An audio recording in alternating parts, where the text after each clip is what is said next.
শুভ সকাল।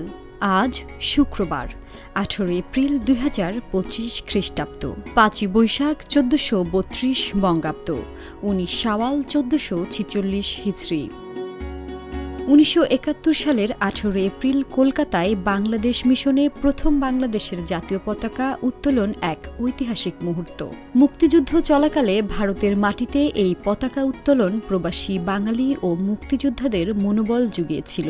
এটি ছিল নবগঠিত বাংলাদেশ সরকারের প্রতি আন্তর্জাতিক সমর্থন আদায়ের গুরুত্বপূর্ণ পদক্ষেপ এবং স্বাধীনতা সংগ্রামের একটি শক্তিশালী প্রতীক। বিশ্ব ঐতিহ্য দিবস আজ। দিবসটির উদ্দেশ্য হল বিশ্বজুড়ে ছড়িয়ে থাকা গুরুত্বপূর্ণ সাংস্কৃতিক ও প্রাকৃতিক ঐতিহ্য সম্পর্কে সচেতনতা বৃদ্ধি করা এবং সেগুলো সংরক্ষণ করা। এই দিনটি আমাদের মনে করিয়ে দেয় যে ঐতিহ্যগুলো কেবল বর্তমান প্রজন্মের নয়, ভবিষ্যৎ প্রজন্মের জন্য অমূল্য সম্পদ। 18 এপ্রিল জিম্বাবুয়ের স্বাধীনতা দিবস। 1980 সালের এই দিনে দীর্ঘ ঔপনিবেশিক শাসনের অবসান ঘটিয়ে ব্রিটেনের কাছ থেকে স্বাধীনতা লাভ করে দেশটি। এই দিনটি শুধুই একটি রাষ্ট্রীয় অনুষ্ঠান নয়, বরং জিম্বাবুয়ের মানুষের আত্মপরিচয়, সংগ্রাম ও বিজয়ের প্রতীক।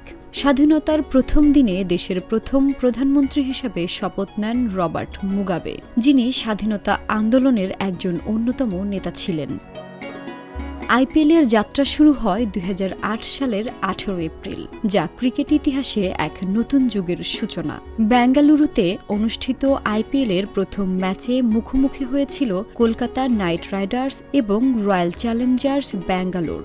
ঐতিহাসিক এই ম্যাচে কলকাতার ব্র্যান্ডন ম্যাককালাম মাত্র 73 বলে 158 রান করে তিনি আইপিএলের সূচনাকে রঙিন করে তোলেন।